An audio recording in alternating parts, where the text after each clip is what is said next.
Right, good evening guys, it's Alex Forrest, as it is my wont, using a pseudonym, having published my first book, Too Late Mate, in which you can go on the journey of pickup and seduction as far as daytime approach is concerned, because that charts the first 18 months or so of an adventure I've been embarked on for the past 3 years, the first 18 months of those 3 years, down the rabbit hole of women and dating, pickup, artistry and seduction, in order to, in the rather, what's the word, ambitious or certainly conventionally, I don't know quite what the word is, but it's not something that people expect that a guy could do at the age of 50, flip my dating success, my dating life around 180 degrees, and go from relationship virgin to what, relationship magician. So you can read all about it in Too Late Mate, and I've got a website now, Street Stories. This kind of YouTube channel is called 52 First Dates, which is kind of like the second part of the Street Stories project, because as I say, the first 18 months was just learning how to approach girls during the daytime in the street, bars, shops, coffee shops, etc., shopping centres, whereas 52 First Dates is actually sort of, having got those skills, I'm now actually learning about how to deal with dating, how to do dating, how to enjoy dating, how to acquire skills, and to try and answer the big question, which I know that guys out there will have, and I certainly still have. In that is, can this stuff be learned, or is it me? Am I just a failure in this area of my life? All right, so this is the heart of the project. Obviously, I want to find a partner, as you'll know if you've watched any of these vlogs or podcasts, but I'm not going to get stuck on that. The big, I want to keep my eye on learning, developing, and growing in this, and getting this area of my life sorted, and actually getting some mastery in this area of my life. You can.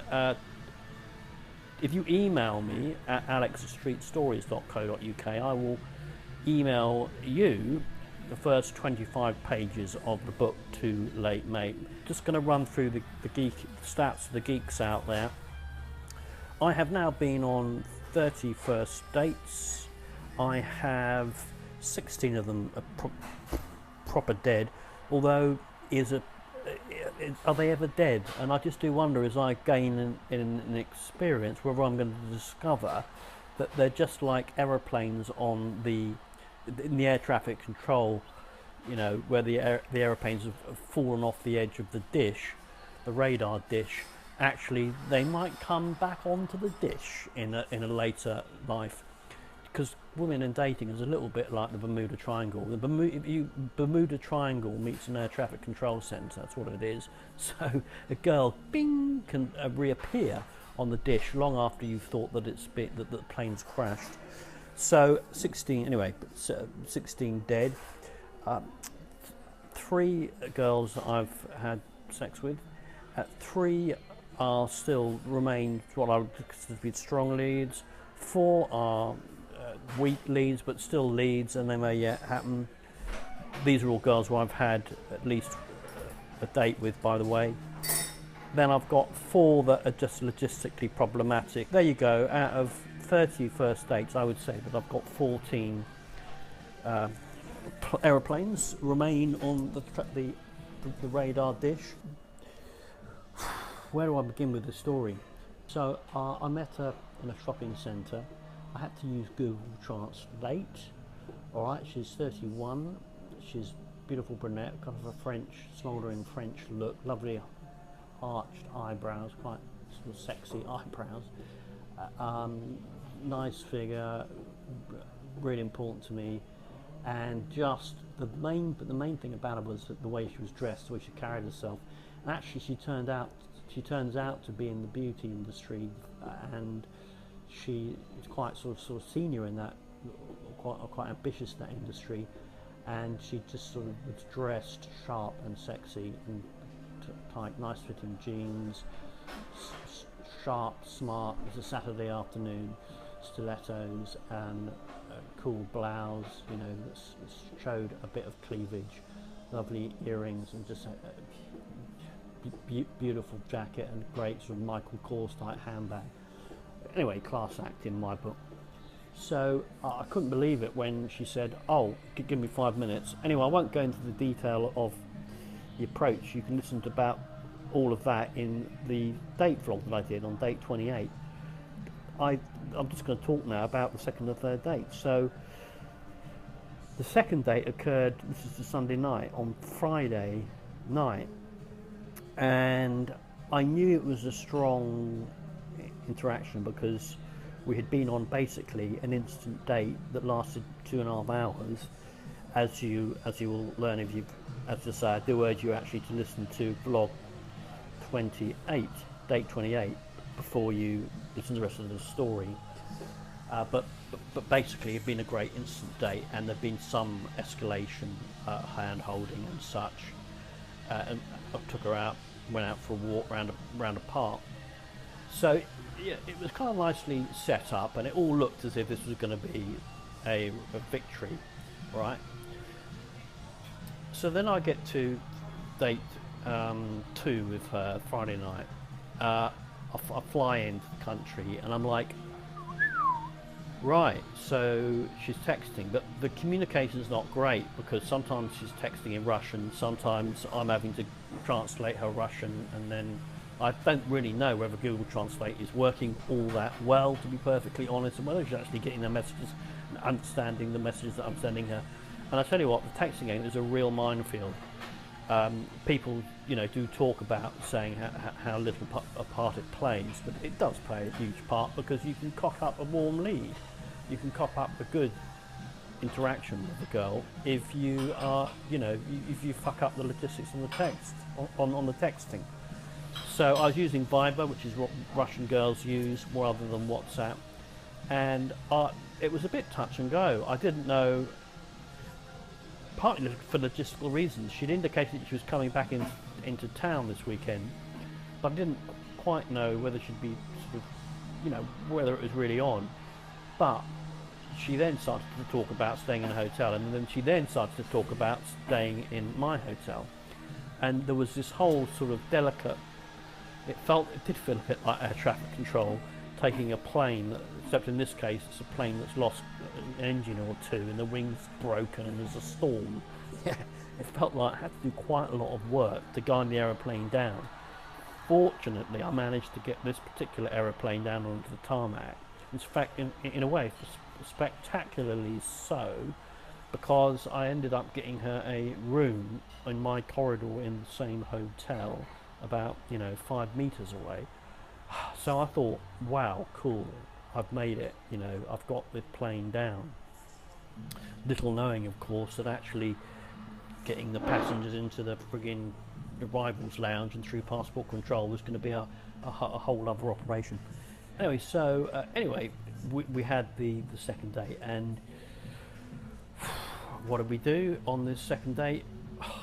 She turned out to be a lovely big-hearted girl, but hard work. So I took her to a spot. It was a bit too posh. The music was loud. The waiter was actually quite rude to her when she said she wanted a tea. He said, "Why don't you want alcohol?" And he was a bit brusque and very Russian. I ended up taking her outside. I was like constantly paddling, to keep things looking smooth on the outside. It's a real friggin' art form, this stuff, and I can't pretend to have mastered it. So I managed to I managed a little bit of intelligence, applied a little bit of intelligence to the situation. I got her out of the noisy environment. So often, when you find yourself in a position where you're at a bar and it's not going well, and you're like, well, let's just, the lazy option is just to sort of like, well, let's just battle on. And I guess that's fine, chill and be like water, be fluid, and just go with the flow. But that can work. But I noticed that that's all too often a bit of a lazy option, and actually a girl, particularly a Russian girl, wants you to be a man, look after her, and lead. I mean, they really do want you to stand up, look after her, take control, and lead. So I said, well, let's go and sit outside. And I grabbed the drinks and just sort of took her outside, which was a bit complicated. It was quite a busy bar at that point. It was about 10 o'clock at night. And we sat outside, and it was a bit cold, and she was cold, and she wanted a little bit to eat because she'd only just arrived. And so I ended up we'd actually asked for a table, ended up sort of cancelling the table, getting the drinks bill, running across the road to another restaurant. So I had a plan B, and checking that they had a free table, and booking that, and then taking her there. I just felt that the thing to do with this situation was to lead, and not just be, I'm a cool guy, I'm just going to chill and go with the flow. Because too often I think that go with the flow mindset is actually, it's a fear of rejection masquerading as being cool. Yeah, you know what I mean. And I think on balance, better to graft the net or take a risk, shake things up. It can be painful because the girls will go, oh, I don't like the second venue. Fortunately, I lucked out. The second venue was fabulous.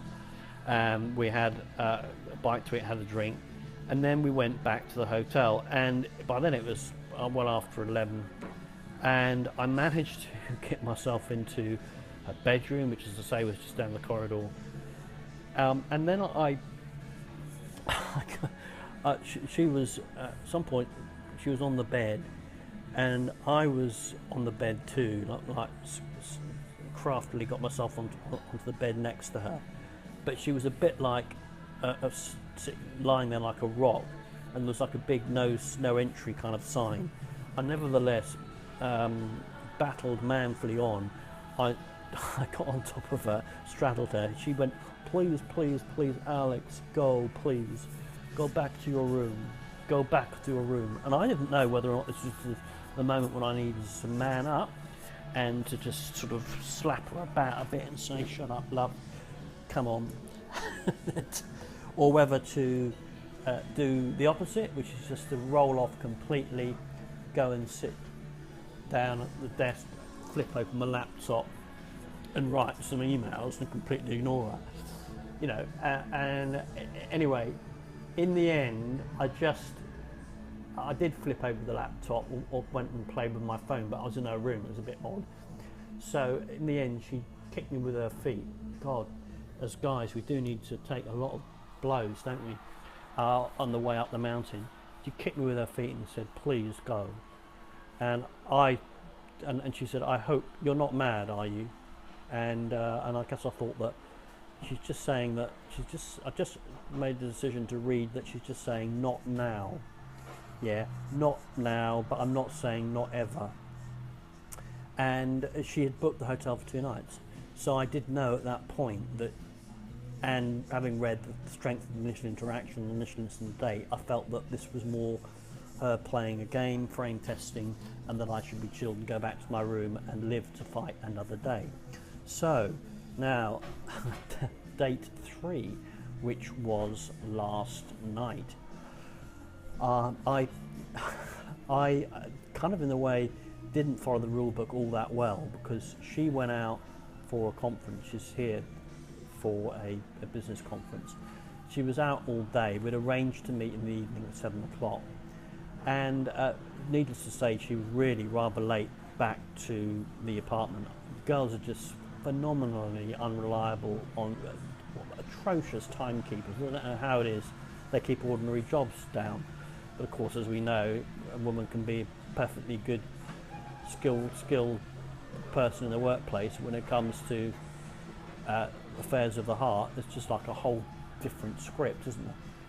So I mean, basically the 7 o'clock thing turned into a 9 o'clock, and I didn't quite know what to do with it. I was like, do I take her for a dinner?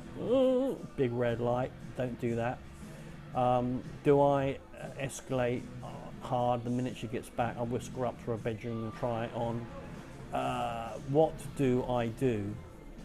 In the end, she turned up late and she came into my room, and she sat down on the bed. Well, I told her to sit down on the bed, and she'd had a long day, and she'd actually bought some moisturiser product for me because she's in the beauty treatment. I asked her, look, I'm just thinking about trying moisturiser. You've got a recommendation? She's actually gone out of her way to pop into a shop in the course of the day, with her skills as a beautician, to buy me some manly male moisturiser. So, you know, I guess she, again, it was a clear indicator that she was interested. And then I said, right, well, let's go to your bedroom, I said, and have a cup of tea and a drink, and we'll order up some room service. I want a bite to eat. And it was a bit of a sort of clumsy type suggestion. It ended up being a really painful hour, sort of 20 minutes on the bed, trying to, not quite knowing where to take the situation. And I was not sure whether to take her out or whether to just, you know, try and work the magic there. And I ended up saying, well, I'm going down for some dinner to the restaurant. You can join me if you like. And then she perked up and she joined me. She came down and we had dinner together in the restaurant. And then we had, then I suggested we go to the casino afterwards, but they required passports there, and we left our passports in the room. So I said, let's go back to the room. The better part of me was sort of just trying to stick to the script, escalate.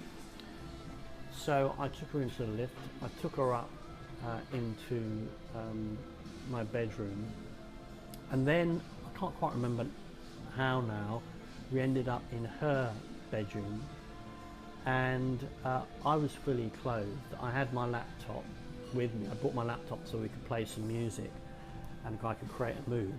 And remember, although I've had you know, sex with girls and I've had victories, mini victories, I still don't feel that I'm you know, properly confident and mastered in this area of my life. And here I was with a girl whom I consider to be a genuine 8, personality-wise, sort of 9 in my book. A really classy, hot, really the girl I was genuinely sexually attracted to in a hotel room at midnight on a Saturday night, you know. And I flipped open the laptop. I played some Belarusian folk music, I think, and I was fully clothed, and I sat down next to her, and oh my God, it was like history repeating itself. It was just like the same vibe of the night before. I thought, oh my God, this is the same thing. She was lying on the bed like a rock. We got into this weird conversation.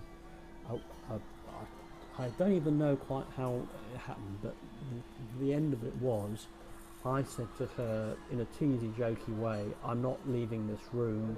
I was floundering. I was just, I'm not leaving this room. I'm going to lie back and you go and find another room for yourself, I said, because I'm staying here. And she was like, oh, well, in that case, I will go somewhere else and go and stay with my friends. And like she's got any friends, because she lives in the city outside. She lives a long way from where we were, so, and I'm not getting, I said, well, you can go and sleep in the streets then. She says, well, okay, well, I will. And she actually packed up all her bags, her makeup, got a lot of makeup, and I just couldn't believe it. I was sat there not knowing what was going on, and she just packed up and was about to walk out of my life as far as I knew, because I thought, well, she seems to be quite well heeled. She'll probably order a taxi and she'll drive back home out of my life, even though it was probably a 2-hour drive to her home city. And I was just floundering. I just kind of ate humble pie a bit. I said, I was teasing you. It was like she was saying, oh, I'm really hurt that you would kick me out into the street. She was playing a whole act. I said, you know, I said, well, look, perhaps this is too fast for you. She said, no, it's not too fast, which gave me a glimmer of hope. And then she said, kind of pretty much out of the blue, go and have a shower. go and have a shower. And I was like, what? Which is a green light. And I'd known from a couple of dates I've been with her that she's showering, she's constantly showering. And I, like a jackrabbit, I couldn't get to back to my own hotel room fast enough, have a shower, completely get out of my clothes, put my bathrobe on, and run back down the corridor towards her room.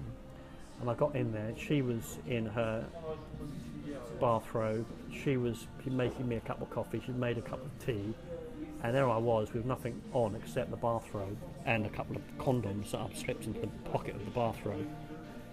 And I walked into the hotel room, not being quite sure what to do next. And anyway, I just sat down on the chair in the hotel room, put my feet up and drank my cup of coffee. I'd already drunk too much whiskey, but I didn't know what else to do to try and fortify my spirits. She doesn't drink any alcohol whatsoever. She's sort of a lettuce leaf and carrot juice type of girl. And so there I was, just sort of trying to drink to get some Dutch courage up. And can you just imagine yourself in the room at that moment, sort of fly on the wall? There were the two of us. She was sitting down. She said, "Can you go and get me some chocolate bars?" She'd emptied the mini bar of chocolate bars, so she's not that much of a health nut, eh? So I went back to my apartment, got a Snickers and a Mars. I hurried back. She sat down. She drank. I drank my coffee. And then there was just this silence that descended. She was sitting in the chair. I mean, what was this? It felt like a, I don't know, some sort of weird job interview or weird meeting. And then we clumsily turned the light off, and suddenly I clicked. She turned the light off, and I clumsily then tried to turn another light off, but the bloody fuse, the light had broken. It was like a standing lamp in the room. She was trying to. I now realise that she was trying to create an atmospheric effect, and I now realised, oh my god, this could actually happen. And I couldn't fix this bloody standing lamp, and I actually decided to yank the desk away from the wall in order to try and inspect the socket. It's like God's a comedian. He puts these little obstacles in your path every fucking step of the way, because this standing lamp had been working fine when I'd first come in the room. Anyway, she ended up saying, leave it. I mean, basically, she was telling me what to do. And leave it in a sweet way. She wasn't a dragon. And she turned the lights on in the toilet and left the toilet door slightly open, so there was a tiny bit of light. And then I thought, hang on, we're on. And then the next thing I remember is just her being lied in the bed in her robe, and me gradually parting the folds of her robe to reveal the Pandora's box of delights within.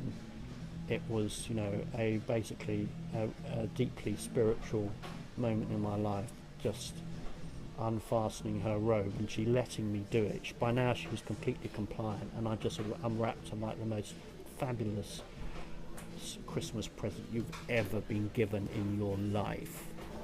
And there she was in the sort of the half light, looking fabulous, lovely tits.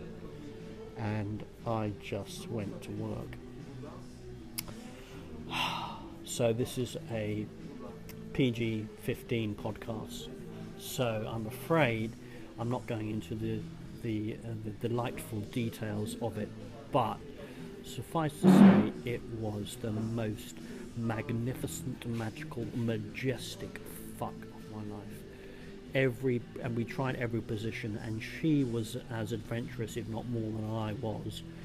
And afterwards, I was sweating. I was actually dripping with sweat, and I had to open the window, even though it wasn't that warm. And her English wasn't great. I mean, the whole English thing is a whole other story and adventure. Trying to communicate with this girl, because we spent most of our time using Google Translate, the audio facility in Google Translate. And and she said she held up two fingers afterwards, and she'd fallen back onto the bed, and we both had it panting away like greyhounds after a dog race. And she held up two fingers, twice, she said. I thought, wow. I mean, I'd come once and then I'd kept on going for England, you know how it is.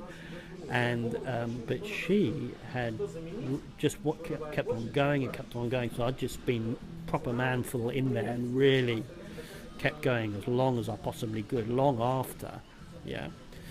And I was delighted because, you know, she'd obviously had a great time, and that was as satisfying as the sex itself, knowing that she'd orgasmed twice. And then we sat cuddling, and that one of those beautiful after sex moments. It's a shame I gave up smoking 7 years ago. And she played some daft, crazy tracks like James Blunt. You're beautiful, it's true. I saw your face in a crowded place, and I don't know what I'll do. Which is, of course, completely inappropriate, because that sort of bloody sentimental shit is shoved down the gobs of the men as well as the women when it's broadcast over the radio. It's okay for the women to absorb it, but by God, if you're a man, that there was like, you know, that was my whole problem in a nutshell, in that terrible pop song that I know you all deeply love in a wussy sentimental way, but if you ever hear that song being played, it's worse than taking crack cocaine or pumping frigging arsenic into your veins on an emotional and mental level. So there we sat anyway. She played these tunes. Of course now it didn't matter, it was just fun, sentimental pop shit. And she did this really sweet thing where she just sort of danced with her hands, and it was a sweet sentimental moment. She kind of like did a little bit of a funky dance with her hands, and we just cuddled. And then, you know what, I said, look, I snore real bad. I had to Google translate that. I snore real bad. I'm gonna go back to my bedroom and let you have a quiet night. But we've been together probably in half an hour, 40 minutes, just snuggling together. So there it was. How magnificent is that? I can't tell you. So there, guys, I shall wrap up. I feel just as exhausted after doing this podcast as I do after the sex from last night. And you know what? I had another date this afternoon, and it was really interesting how quickly I sexualized the date, okay, and how good that date was, in spite of the fact I was pretty exhausted because I had a late night. And it had been a hell of an emotional, Herculean effort emotionally. It really had. I